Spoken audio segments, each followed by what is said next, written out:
Okay, good afternoon, everyone. Welcome to our webinar today. My name is Bethany Hamilton. I'm with the National Center for Medical Legal Partnership. You're joining us on December 11th, 2024. If you are on the East Coast, it's 4 p.m. Eastern time. If you're on the West Coast, lucky you, you have some more hours in the day. It's 1 p.m. Pacific time. And anywhere in between the country or anywhere else from another time zone, we welcome you. Today's webinar is actually co-hosted by the National Center for Medical Legal Partnership and TechTonic Justice. I'll talk about what our organizations are in just a moment. But today, our hope is that we will help everyone level set their understanding of artificial intelligence and understand and be able to mitigate the harms to low-income communities, the very communities that medical legal partnerships serve. And even if you're not in the MLP community and in legal aid or healthcare, these are the communities that we aim to assist first and then benefit. Obviously, all of us will benefit from those services and those improvements. So welcome to our webinar, our very first webinar, at least as NCMLP, on AI, understanding and mitigating the harms to low-income communities. Let's go to the next slide. If folks have any trouble hearing us, by the way, please send us a chat. You should be able to chat to host and panelists as well as to everyone. As attendees, you are joining on mute. We do have both the chat open as well as the Q&A. You are welcome to use the chat to submit comments as well as questions, but we prefer to use the Q&A. And then I'll be, as moderator today, helping our panelists, our subject matter experts, field some of those and answer some of those questions when we reach certain points during the webinar. So feel free to submit chat comments or Q&A through the Q&A function on Zoom. To activate captions today, to activate the caption, select live transcript in Zoom and then show subtitle. If you need any assistance, please definitely send us a message to host and panelists and we'll assist you with that process. Yes, this webinar is being recorded. We know folks ask. So yes, again, this webinar is being recorded and will be shared at least on the medicallegalpartnership.org website under resources. TechTonic Justice also has a brand new website. And so they will be sharing it as well as in a similar resource page on their website. And then, as this is HRSA funded, you'll find it on the Health Center Resource Clearinghouse website. We'll make sure that everyone receives follow-up information about how to access the recording in a few business days. Speaking of HRSA, let's go to the next slide. The Health Resources and Services Administration of U.S. Department of Health and Human Services provides a cooperative agreement award to the National Center for Medical Legal Partnership and has funded today's webinar. However, the contents that we'll cover today don't necessarily represent the official views or serve as an endorsement by HRSA, HHS, or U.S. government. For more information about HRSA or this cooperative agreement that the National Center has, you can go to hrsa.gov. All right, let's go to the next slide.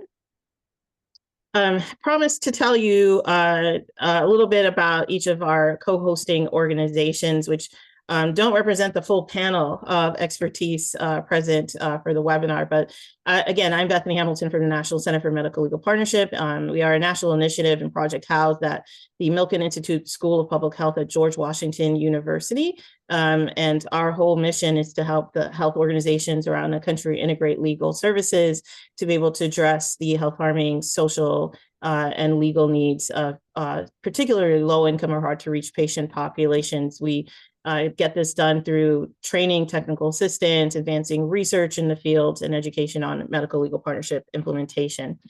Also, we are very happy to be early out the gate to partner with a very brand new organization working on the community-based efforts to strengthen communities that AI is leaving behind. This organization is called TechTonic Justice. I'll just read it out to make sure we all know what's on the screen here. TechTonic Justice is a multi-dimensional community-based effort to strengthen local justice movements and build long-term power among the people and communities that AI is leaving behind. By incorporating litigation, organizing, community education, and narrative advocacy against harmful uses of AI, TechTonic Justice supports low-income communities and their allies to secure the work, housing, schooling, benefits, and stability needed for a thriving life. So we welcome TechTonic Justice to the NCMLP network and family and are very happy that they agreed to partner with us today and thank them. Next slide, please. All right, so here's today's agenda. You'll hear from today's speakers on what is the definition of AI, what are some examples of AI, its uses, and some of the harms that it can carry out on low-income communities in particular. And then we'll discuss specifically how, in some ways, medical legal partnerships can address these harms and where we fit as MLP into the sphere of solutions. Then we'll discuss some problems related to measurement, Medicaid functional assessment. So this is more so for the researchers who may be tuned in today and are working with data that is being collected. And we'll talk a little bit more about the need for exceptions and human review. And then we'll also talk about AI systems and then biases and disability justice lenses and how to approach that piece. Next slide. We have some learning objectives that we're aiming to achieve for you today as the audience. We're hoping that by the end of this webinar, we will better understand rights and ethical implications of AI use. We hope that we will have explored some of the mitigation strategies, discussing some of the philosophical or practical methods to reduce AI-related risks.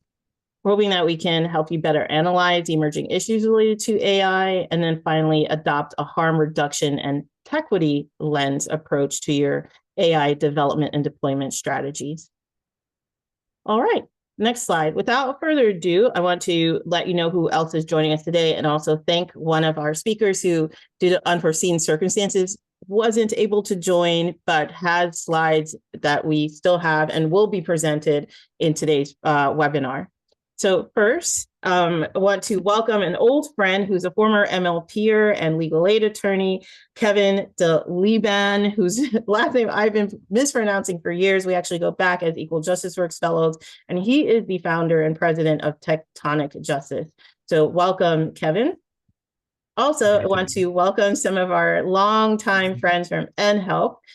So that's the National Health Law Program. So David Mocklet, who's a researcher at NHELP, and we'll be discussing some of those more data and researchy aspects of AI utilization and what we can do to better collect and analyze that data to mitigate the risk against low-income communities. Who wasn't able to join us, unfortunately, today is Ariana Abulafia. She's a project lead at the Center for Democracy and Technology based at the University of Pittsburgh, but we will be presenting on her slides today that provide information on AI systems and biases, particularly as it pertains to, as an example, individuals with disabilities. But we wanted to also share one of the Center for Democracy and Technology reports that she helped to co-author, screened out the impact of digitized hiring assessments on disabled workers, recently released. So that'll be included in a resource slide at the end of the webinar. Okay, let's go to the next slide.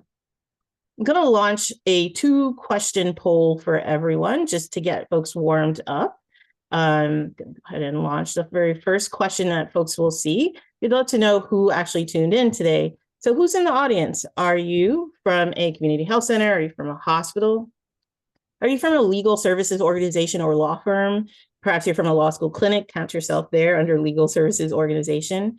Are you from the research community? Maybe you're at an academic institution, whether it's law, medicine, school of public health, and conduct research, or maybe you are with a research organization. Are you with a healthcare organization association, such as a primary care or hospital association? Are you with a legal professional association, such as the American Bar Association or State Bar? Are you with a managed care plan or health insurance plan? Are you with a government agency or other? Keep the answers coming in. Question number 2 is also up on the screen. I'd love to know how much you may or may not know about how AI is currently being used in your workflow. So that second question is, do you know if or how AI is currently being used in your day-to-day work? Give folks a few more seconds to respond. Got about 84% participation, so take a moment if you can to get those last answers in. And then I'm going to ask if I can go ahead and close out.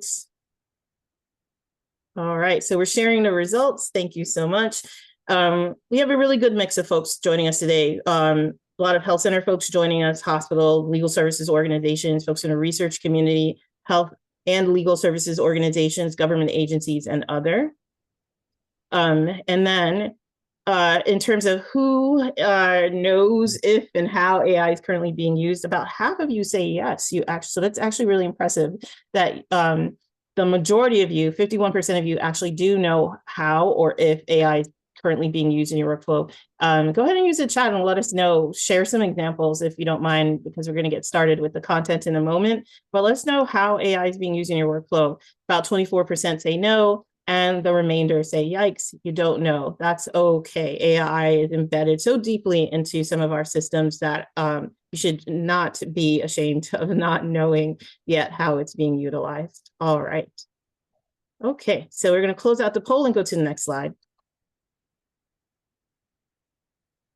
All right, Kevin, all yours. All right, great. It's wonderful to be here, y'all.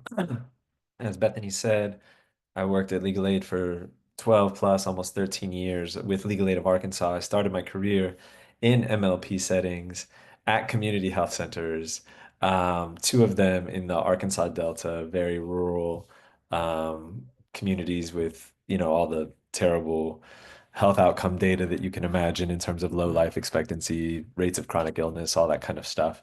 Really special work that we had. And I also worked with the community mental health center and had some interface with our MLP with Arkansas Children's Hospital as well. So deep into this world, and hopefully I can translate some of what's going on into the real settings in which y'all will encounter all this stuff.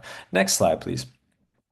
Um, oh, okay. Well, here's an audience engagement question. What comes to mind when you hear or read about artificial intelligence, or AI for short? Feel free to type in the chat and I'll keep going while we see all that. Defining AI is always a tricky thing. And I don't know how many people on here will take umbrage with it, but like there is no one set definition of AI. And that's actually liberating, I think, for an audience to hear, in that uh, there is some like it's not a perfectly defined thing. So there's some movement possible, both as advocates and as kind of researchers, and what we're going to count and what doesn't count as AI. For the purposes of today, I'm using a very broad definition that encompasses technologies with a lot of different kinds of sophistication. So, the latest stuff that we're talking about, like ChatGPT and all these stuff, this is like state of the art, most sophisticated kinds of artificial intelligence. Then you have some things that we're going to discuss that are predictive algorithms, like trying to say how much care does somebody need to stay out of a nursing home, or is a particular medical treatment or therapeutic intervention or something necessary for somebody? Is somebody intending to commit fraud? These are different kinds of issues that are answered by oftentimes older technologies like you might see in Medicaid eligibility systems, home and community-based care, various sorts of public benefits, or even school settings. So the basic definition is something machine-based that takes input, puts output, and this is really important. It's predictions or recommendations or decisions. That's really what my focus is today, and where we're going to talk about the harms is on decision-making AI, not necessarily some of the stuff that we hear about that's like efficiency-driven AI, which also has some problems and some promises, whatever. But I'm really concerned with where AI is making decisions for people's lives. Um, Next slide, please. And like to give the game away, it's terrible. If you see AI in our clients' lives, your response would be, "Oh no, let's get ready to fight." If you hear nothing else from me for the rest of this presentation, just know that AI in clients' lives, oh no, let's get ready to fight. Like I mentioned, there's a lot of important uses of AI that we're not going to get to today because this is an hour-long webinar and we're like 15 minutes into it. We'll leave those aside for another day. But I do want to cover a lot of the prominent uses in the topics covered on the left side. In public benefits, it's all aspects of benefits administration. So whether or not you're eligible, um, whether you're renewing eligibility a subsequent year, how much care you get if there's some sort of discretionary decision involved, or whether or not you get prior authorization for certain kinds of medical treatments, whether or not you're complying with program rules like SSI asset limits or income limits. Uh, Fraud is subject to AI in very terrible ways. All aspects. In housing, it's used to screen tenants to decide whether or not the landlord is going to rent to you. It's also used right now to set rents in some places. Basically, different landlords are using it to effectively collude in anti-competitive ways and setting rents. It's also used for constant surveillance of people, usually to try to find lease violations to justify evictions, oftentimes of low-income people or for the few folks who have some sort of rental projections for those folks. In employment, it's being used, of course, to screen employees, whether or not they hire you, whether or not they decide you're likely to be a troublemaker or a rabble-rouser, raise any issues, be a whistleblower, anything like that. They're trying to screen all that out.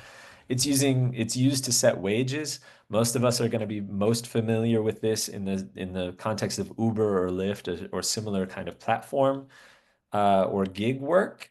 It's setting your wages in ways that you oftentimes don't know, can't predict, and don't make any sense.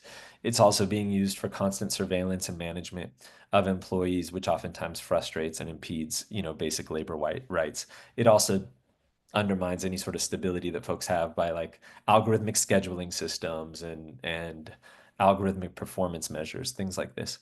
In K to 12 education, I'll go into this in detail in a little bit, but it's being used to predict the likelihood of graduation and the likelihood that you will engage in some sort of future criminal act. Horrendous stuff I'll talk a little bit more about.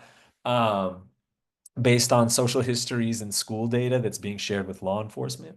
It's also in K to 12 education, kids are, subject to constant surveillance about this stuff through AI. In domestic violence, oh, not yet. Sorry. In domestic violence, it's being used by some law enforcement agencies to decide the likelihood of repeat violence by an offender against a particular victim or survivor of domestic violence.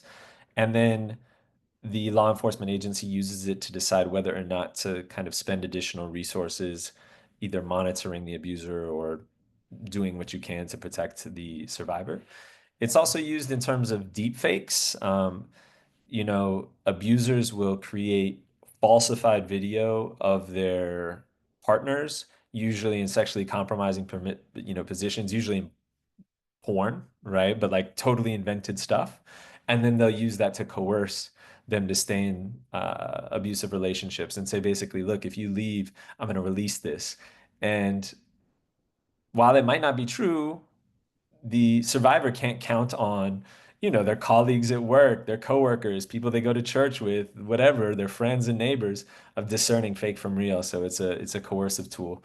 It's also used in court proceedings around like domestic violence orders of protection or divorces to falsify evidence by usually the survivor or to claim that the survivor's evidence is falsified. And then finally, in child welfare settings, it's used to decide by some welfare agencies to decide whether or not to investigate allegations of neglect. All abuse allegations generally have to be investigated, but with neglect, there's a lot more leeway for people to decide whether or not to investigate. And the algorithms are basically making those recommendations now in certain jurisdictions, oftentimes with, terrifying results. That's an overview to some of the use cases. I go into this a lot more, both in trainings I can provide or a new report that TechTonic Justice released with our launch called Inescapable AI. And it's up on our website, and I think it's included in the resource list later. So a lot more information here. Now let's go to the next slide because this will tee up some of the stuff that David is going to talk about. So the way I actually came to this work was in my capacity as a legal aid attorney through Medicaid home and community-based services. For those of you who aren't familiar, Medicaid has to pay for nursing home care. It's required. If somebody meets the level of care and goes into a nursing home, Medicaid has to pay. Now, that's, of course, very expensive for the state on the whole and the federal government. And it's also not great for people's independence and dignity and all the other things. So there are optional programs called home and community-based services programs that states can enact to provide similar care in a home setting so that people can stay out of nursing facilities, save Medicaid money, improve people's dignity. Feels like a win-win wherever you're looking at this from. So for the longest time, the way that the state of Arkansas assessed that and determined how much care you need was by a nurse going out and using their professional discretion, a standardized assessment tool. They would ask you a bunch of questions, use their discretion, talk with you, and come up with a certain number of hours that they were going to give you per day. In Arkansas, the maximum was 8. In some states, the maximum is 12 or even 24 hours a day of care. Now, 8 hours a day wasn't enough for people with like cerebral palsy or quadriplegia, but if arranged just right, it could work. Starting in 2016, the same nurse came out to the same person, asked the same questions, 286 of them, that they'd been asking for the last few years. But at the end of the assessment, the nurse no longer said, "Oh, here's how many hours I'm going to give you," or "Let's talk about it." Instead, the nurse pushed a button, an algorithm ran the answers to those 286 questions through it and sorted you into one of 23, I think it is, groups of severity with a set number of hours tied to it. The best case scenario for most people was 5.5 hours a day of care. And so that meant for the people at the highest needs, a loss of 2 to 3 hours a day of care, which meant lying in your own waste. I mean, getting bed sores from not being turned, being totally shut in, just horrific human suffering. And that led us into a 3+ year campaign where we actually invalidated the algorithm. Multiple court cases, a huge community organizing and activation effort, all permissible within LSC regulations, for those of you who are wondering. And some other stuff. So that's going to be an example to highlight some of what Dave is going to talk about in the problems of measurement, right? How do you get at a concept of how much care does somebody need?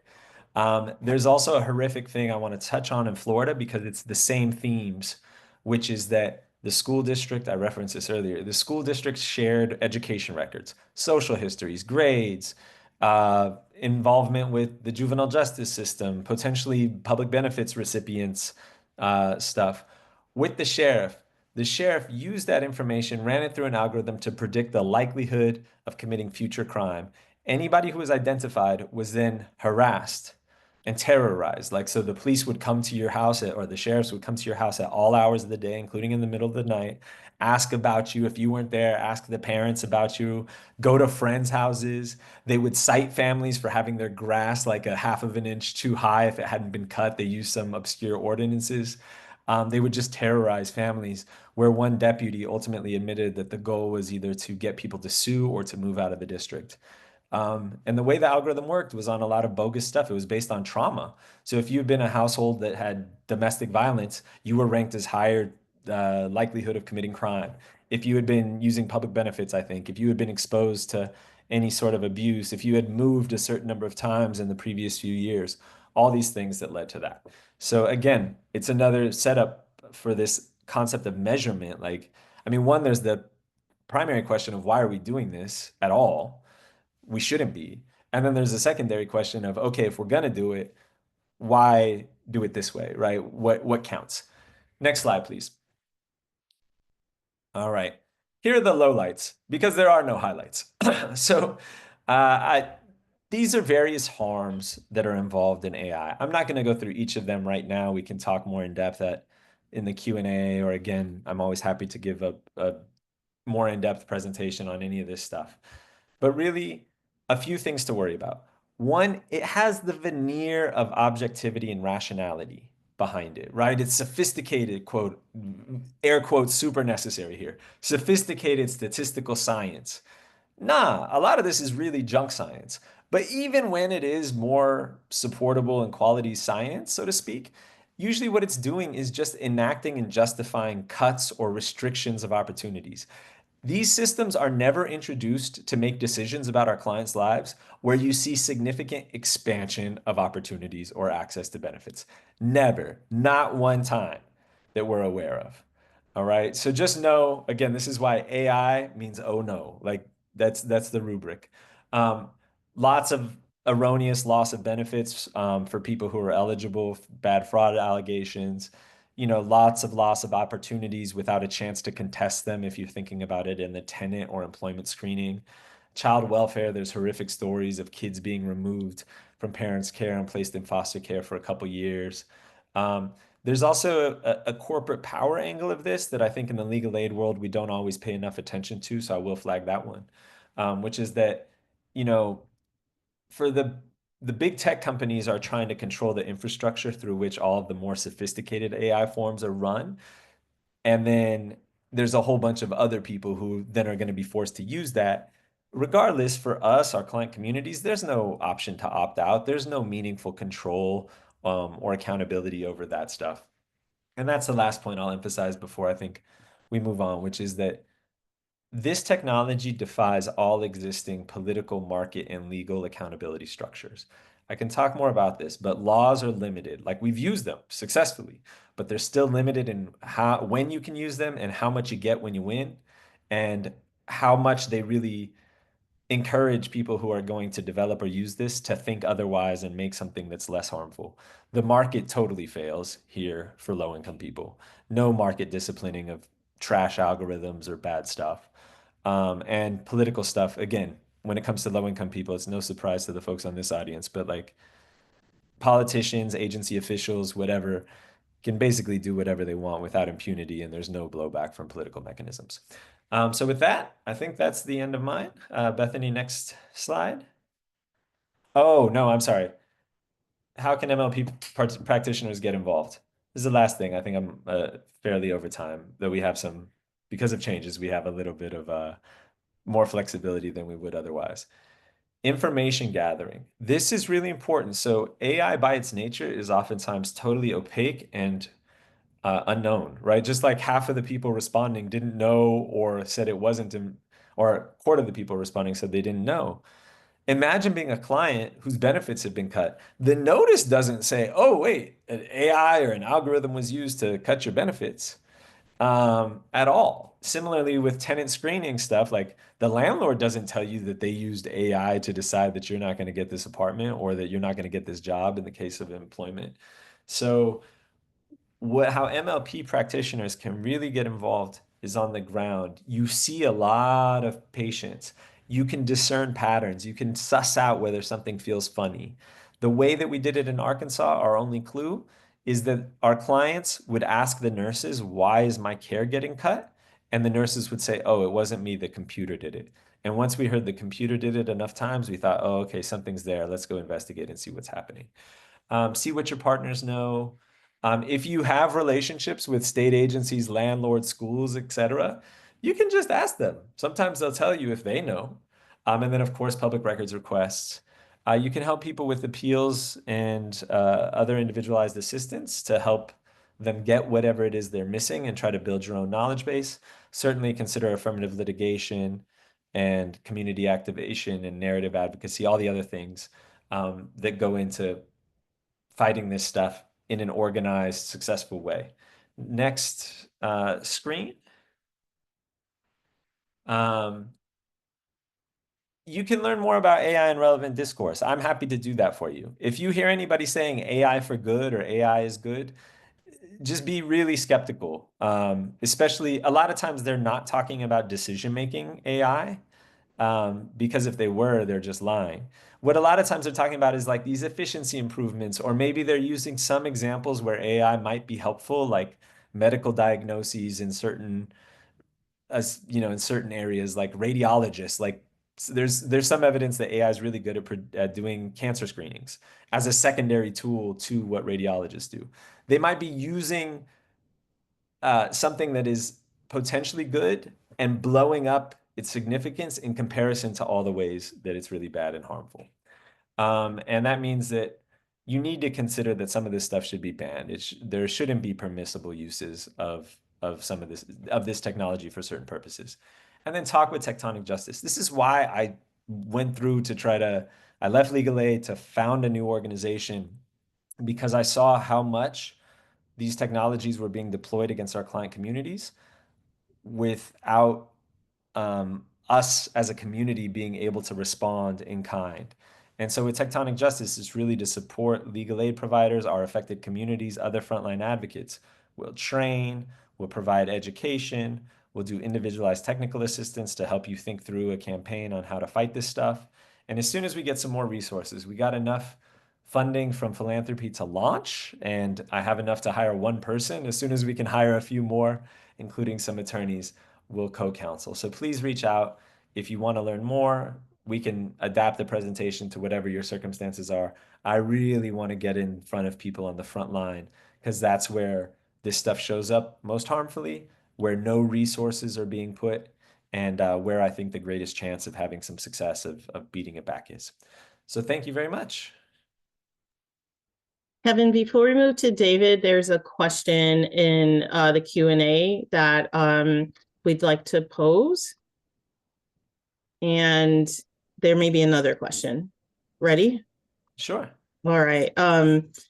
So the question that came in from Becky in the Q&A is, what work is being done at the federal or state levels to set guardrails up for the use of AI? This is a huge worry, as you pointed out. I think you sufficiently alarmed people. You rang the alarm, and folks are feeling the harms or seeing some of the harms. But as Becky noted, it seems like the Wild West. Do you want to share anything that you might be privy to or able to share at this point regarding some of the federal or state level policy attempts to set up guardrails? I love to deliver doom and gloom with a smile. The bigger the smile, the worse the news. Nothing that is likely to endure far past January 20th. The Biden administration did a lot through the executive power, which even itself was limited around AI. All that's going to get wiped away, I think, on day one, pretty much, of the incoming administration. CMS has issued regulations, for example, around the use of clinical algorithms, like in diagnosing or like determining treatment patterns in the healthcare setting. I don't know that those are much more likely to endure than than anything else. At the state level, Colorado enacted a state level bill. It doesn't have a lot of teeth. Like there's no private right of action to sue to enforce any of it. It's just left up to the attorney general. But it has some good provisions about what people who develop or use this stuff have to do before they do that, and like certain documentation requirements and other things. Again, fairly weak from what we'd like to see as an advocate. And in California, there's data protection law. Again, it doesn't deal with AI directly, but it deals with the data that's used to feed into AI. But again, no private right of action. So it ends up being up to oversight authorities of how well they're willing to regulate this stuff. And there are a few other states doing things, but nothing that should comfort us. And one of the things we're going to focus on with TechTonic is helping to build a constituency that cares about this enough to maybe argue for some meaningful protections. Because right now it's been big tech, government vendors on one side, and some policy and think tank orgs on the other, and they've done the best they could, but you get smashed in something like this, there's not going to be anything. So we gotta actually change the incentives and build a constituency. And we have one other question. My internet is actually unstable, so let me know if it's coming through clearly or not, Kevin. The question is from Sarah Hooper out in California. Are algorithms fixable if legal aid attorneys help design them on the front end, or are inputs not the problem? In other words, can we help make better algorithms rather than just wait until they start harming people? And then we'll pause on the questions, have Yeah. David present, and come back to Q&A again. All right, I'll take a jump on this, and then Dave can maybe talk about it. And it's a perfect lead-in, I think, to his presentation. So, Sarah, you were an effective plant, unknowingly. Um, so I never start with fixable. I always start with, is this even a legitimate use for AI or algorithms? And if I don't think so, like to cut Medicaid home and community care benefits or determine whether somebody committed benefits fraud, then it's not about harm reduction at first. It's about let's fight the thing like hell. And then if we're going to engage in harm reduction because we are practical people and we would rather that clients be less harmed than more harmed, then you engage in harm reduction in a way that doesn't undermine your points about the bigger legitimacy or your advocacy about the bigger legitimacy and the lack of justified use for it. But if we get into harm reduction, then you can do things by working on the front end. Some of our colleagues at an organization called Upturn, which is a tech justice kind of think and do tank, partnered with Legal Services of Eastern Missouri over an algorithm that was going to be deployed in the home care context before. And the state was very transparent, more transparent than any state's ever been. They published their algorithm beforehand. Our colleagues ran an analysis and said, oh, this algorithm would cut off 66% of the people currently on the program. Shared that analysis with the state, and then the state revised their algorithm so that it will now only cut off 18 to 20% of the people of the program. Still an intolerable level, right? But much fewer than otherwise would have been involved. So, yes, I think my encouragement to you is just keep juggle those two balls of like, is this legitimate? And let's make sure we can fight it. If not, while also doing the practical steps of harm reduction. And if you're encountering a specific issue, again, reach out for technical assistance. This is what I'm here for, and some of the colleagues of mine who work with this on me. So, Dave, let me pass to you for your very Sure. timely presentation here. Hi, everybody. My name is David Mocklet. I've been working as a senior policy, or I'm a senior policy analyst at the National Health Law Program, and I've been working with Kevin for years on Medicaid issues. I focus on Medicaid issues related to people with disabilities, as well as managed care. And today, I'm going to focus. I'm going to try to cover this pretty quickly. Because we are a little bit behind where we wanted to be in time, but really focusing on an example of how these algorithms have been deployed and the way that the algorithm-based models reduce and translate real-life situations and needs into standardized forms and categories, and the harm that that reductive process can cause um, to low-income individuals, in this case, Medicaid beneficiaries. I'm most familiar with the case of Medicaid functional assessments. So next slide. So that's what I'm going to focus on today, and how they're used to determine eligibility for Medicaid, home and community-based services, and in many states are also used to inform how much budget, what kinds of services, and how many services those enrollees are able to access.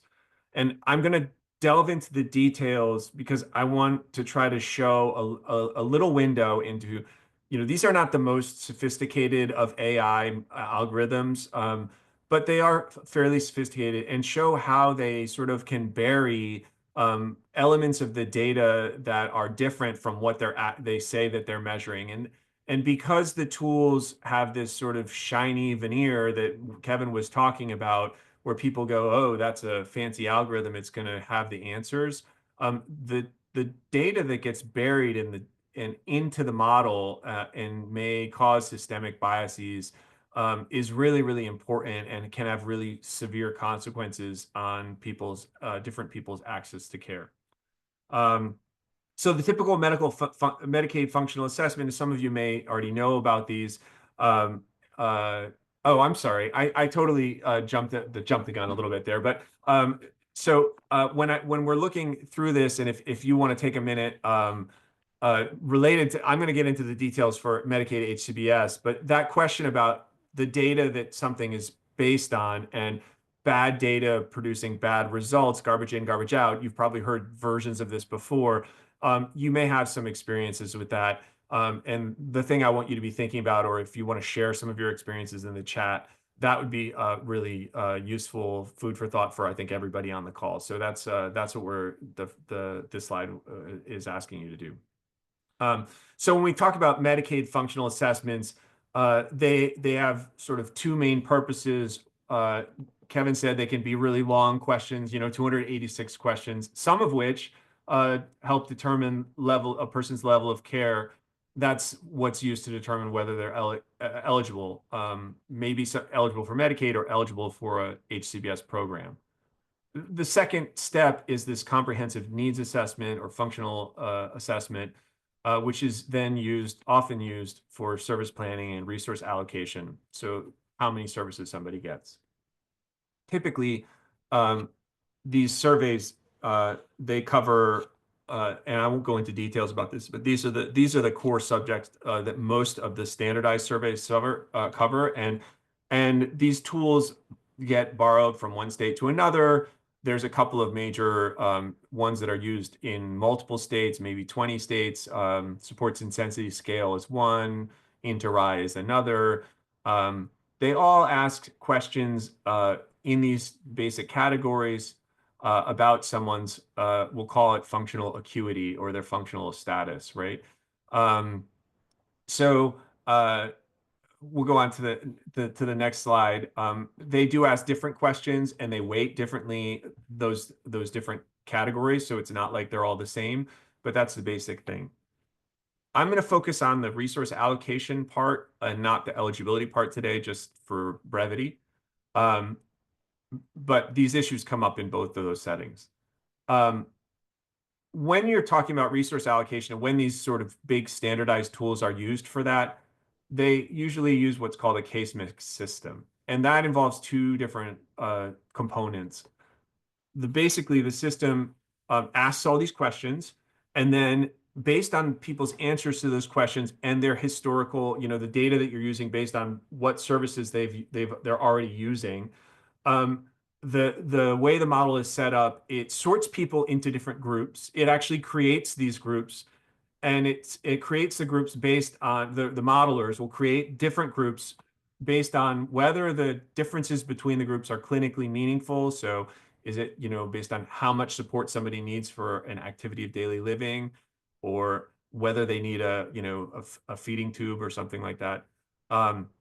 And whether the people within one of those groups have basically similar typical resource use patterns. So you want the people within a group to sort of be more or less homogeneous, but the different groups to be clinically distinguishable. And that's the RUGS system. So the creating of those groups. And I know this is a lot of detail, but the case mix part is where you then look at those different groups and say, relative to each other, how many resources does each group use on average? Okay. And that's where you get the system. So a group that has a relatively high needs may have a 3.2, and a system with people who have very low needs for ADL support or something like that, those people will get a 0.75. When you're sorted in the end, as Kevin said about someone from Arkansas who, has these questions and they put in the answers, they get sorted into one of those groups. And at the end of the day, once you're in that group, you have a relative amount of resources that people in that group give. And that's what's used to inform budget making. Okay, next slide. Why is this important? Well, often the models don't really fit real life, and they miss in different ways that we need to pay attention to. So I'm not going to go into all of these questions because I'll cover them on a subsequent slide. But the two of the main areas where you check these tools to see how well does the model fit the data and fit reality. One of them is validity, and the other is reliability. You can think of this if you think of like you're shooting a set of 10 arrows. Reliability is how consistent are you? Like how clustered do those arrows end up at the end? Validity is like how close is that cluster to the bullseye, right? The thing that you're saying that you're going to measure. If you're off to the side, but all the things are clustered together, you have a reliable model that doesn't have very good validity. If all your arrows are scattered all around, you may average out to the center of the bullseye, but you're still, not very reliable. You're getting all kinds of different responses. And these questions refer to some of the ways that variety and error or noise gets introduced into the model. If you have poorly trained assessors, you could have an unreliable model.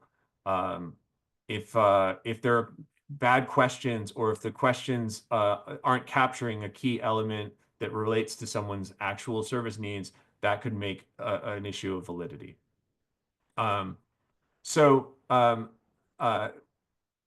Again, one of the key factors here is in HCBS functional assessments, remember those core models that I showed before, that's about your acuity. It's about like how much support do you need for ADLs and what are your medical diagnoses and stuff. But when you think about what it actually costs to provide those services, there's a lot of stuff in there that's buried that doesn't get accounted for in those questions. Next slide. And that's what I'm going to focus on now and what I want you guys to be thinking about as you move on. When we talk about the discrepancies from one set of from the model to sort of call it real life, there's some things that can be issues with the acuity related questions. For example, there's some services or functional assessments that don't do a very good job of accounting for cognitive function. They don't ask a lot of questions about it. Maybe you have someone who needs supervision or needs cueing to do some of their activities, and that doesn't get scored. Well, in the end, if it's not scored or it gets weighted less, it could be that those people have needs that are real, but they don't get measured by the tool, and so they don't result in more hours or more services needed. That can be an issue with the structure of the model and the questions. There can also be individuals who get sorted into groups but have things that weren't asked about. Like, let's say, for example, you have someone who's houseless and is in need of services, but providing those services to that individual, because you have to find them and they have a much more difficult situation, it could require a lot more resources. If your tool isn't asking that question and isn't taking that into account, it might sort them into a group where they're really an outlier, right? They have needs that are way higher than what that group average is, but they're going to get the average from that group as an outcome from that assessment. And that's something that that can be a problem with the way the tool is structured. It turns out that state functional assessments are not very good at identifying these kind of outliers. I saw a study, it's cited in the paper that is in your resources, that they looked at 4 different state assessment tools, and the best tool identified like 44% of those outliers. Most of them was more like a quarter or a third. There's also a lot of factors that go into the cost of providing HCBS that are not related to someone's acuity directly, right? It has to do instead with other factors. And I'm going to talk about a couple of those big factors that we see that come out that I want you just to take it in mind, because it's a distinction between what the tool says it's measuring and what it's actually measuring.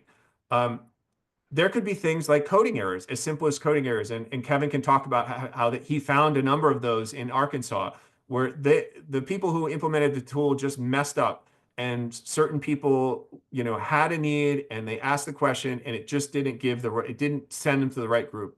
There was an error and they ended up losing services for that.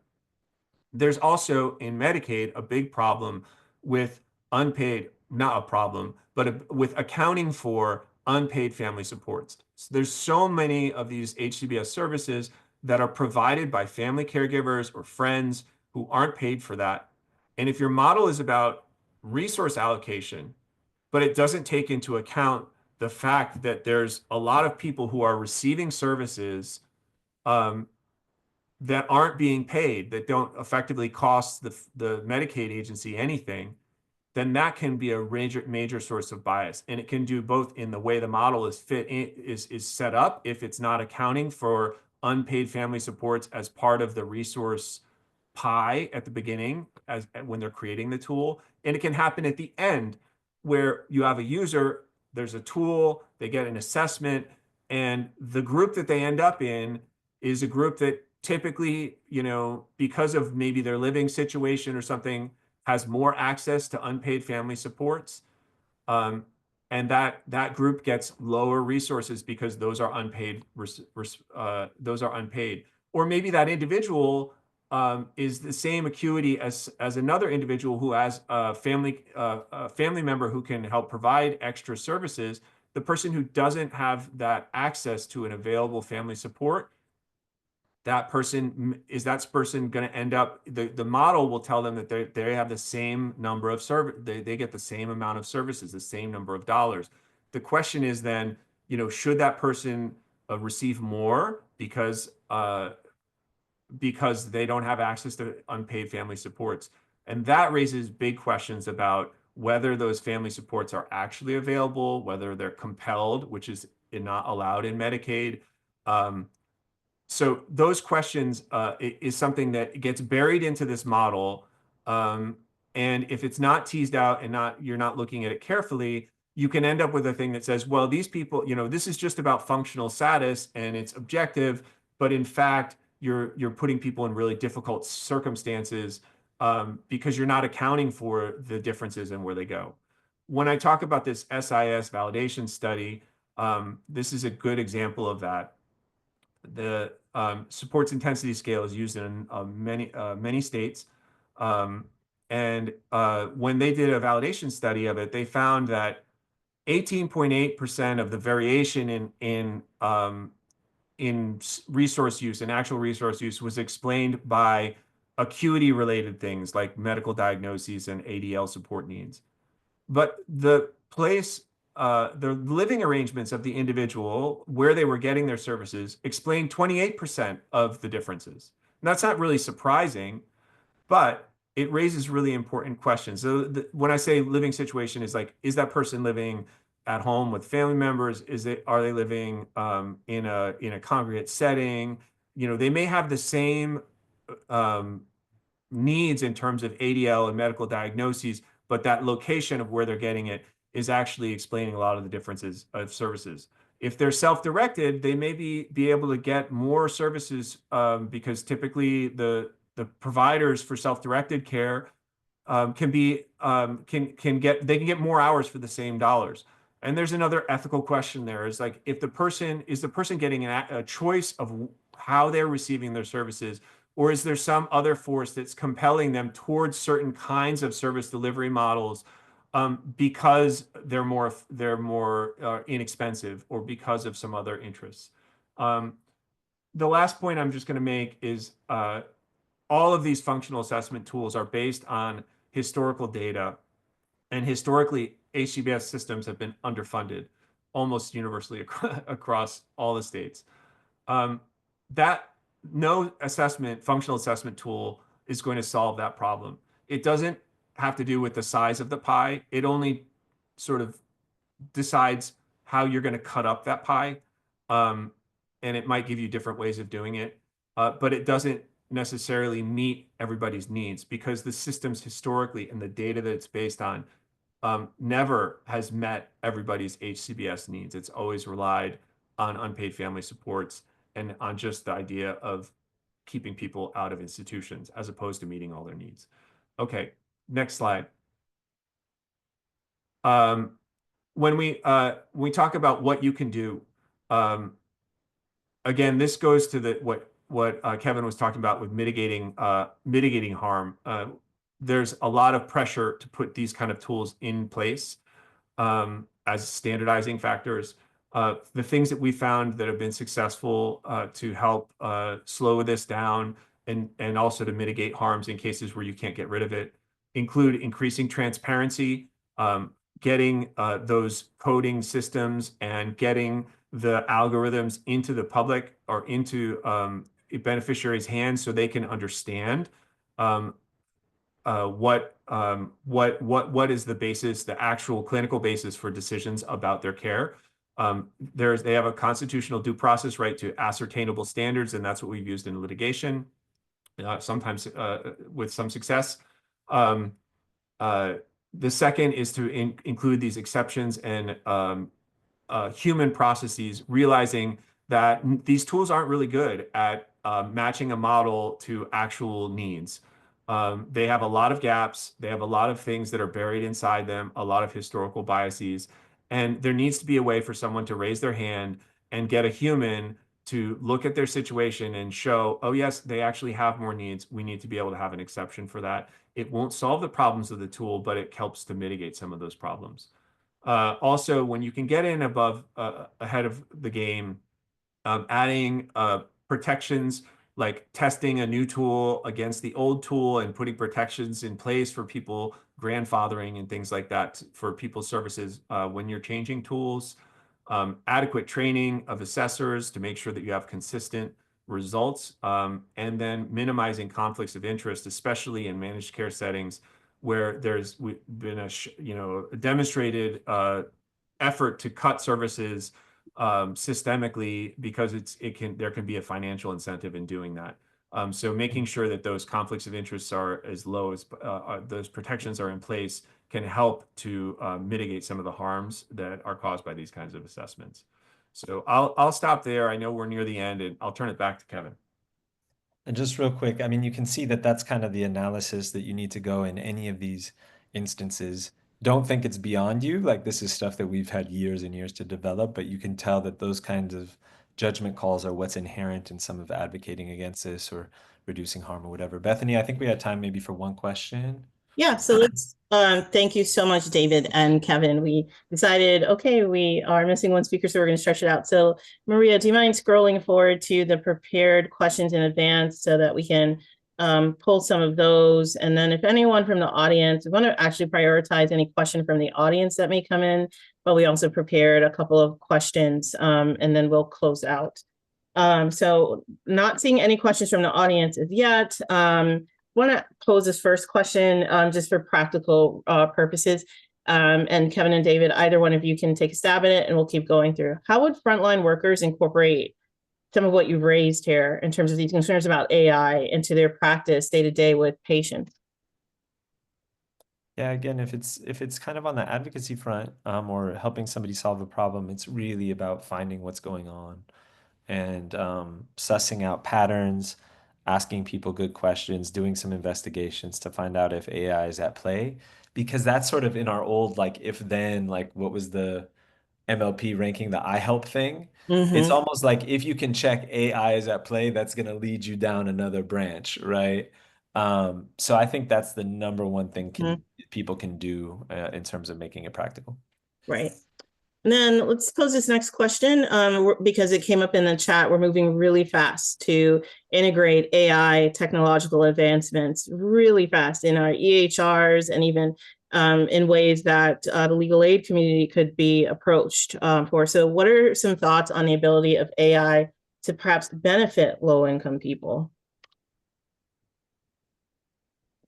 I guess I'll go ahead if you don't mind, Dave.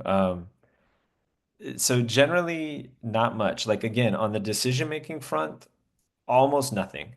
The one exception would be if you could build like a proper Medicaid or SNAP or Social Security eligibility system where people could just, like the government knows this information about you, they should be able to readily determine whether or not you're eligible. And if so, maybe you're eligible for other things and like help with all that. That would be a huge benefit. Practically, it's never happened and it's probably not going to because, unless states are really, really considerate and deliberate, because the incentive structures are so broken. There's one major player, Deloitte, with a couple other subsidiaries. They've repeatedly broken in the same ways in multiple places, and help's done a lot of great advocacy on that. So very little on that. Outside of decision making, you've got like know your rights and assert your rights kind of stuff where it's been used like for tenant empowerment, like, oh, here's the letter you need to send to your landlord to request repairs, or here's how you can file a document, kind of an expansion of what legal aid already does. Mm-hmm. And there's some efficiency gains, but that's really most of the existing hope I have. I don't know if Dave has any other thoughts on that. David, I No, I do think want to that pose covers that it. last question towards you, and it really is about solutions as well regarding data practices.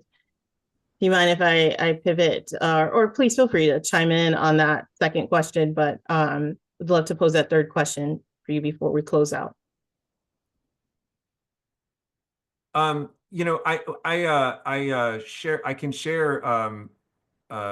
We put together some principles for AI in automated decision systems, and that document sort of gets at some of these issues of how do you set up an exceptions process and stuff. And I think really, the transparency is a first step, a necessary but not sufficient one, and it's where a lot of focus is right now. Making sure what are you actually measuring, and are you actually measuring that and not something else? And that's where these questions of bias come in, and data amplification of bias and things like that. I think when you get to these more complex tools, there's a big issue of I was just hearing yesterday, but the technology is moving faster than the ethics and Yep. the Yes. governance. And I think that being able to find ways to slow that down, and to maybe build some ethical practices and stuff like that into looking at like not just states and government, but looking at the people who are creating these tools and to build in some of those tools like they have done with CRISPR and things like that in biology. It's actually kind of an interesting way of trying to slow that process down. I don't know if that's, but again, these are all sort of mitigating um, and not necessarily solving that problem. Yeah. We're not solving it fast enough, certainly. Wait until quantum computing is here. David and Kevin, I want to sincerely thank you both for joining us on this very important webinar today to have this critical conversation about AI and the harms that it can have, acknowledging, right, that the technological advances that it can create for efficiencies and operations are being discussed. Let's just scroll back to the resource slide while I close out. But assuring that the communities that we are aiming to serve are not disproportionately harmed by the advancements and left behind. The tech equity movement is certainly working in this space, and I think we can all play a continued role in improving it. Many thanks to TechTonic Justice, Kevin, for co-hosting this with us, and for HRSA to allow us to experiment as NCMLP on talking about AI and help for bringing your expertise, as well as Ariana from the Center for Democracy and Technology. On the slide on the screen, folks will see a plethora of resources. We're actually going to add a couple more to this slide before sharing the recording and the slides on our websites. So look out for more to come. Speaking of more to come, we know folks are having conversations about governance. And I know that others in the HRSA and TAP space are also beginning to produce key resources to address the increasing needs and demands for support in this space.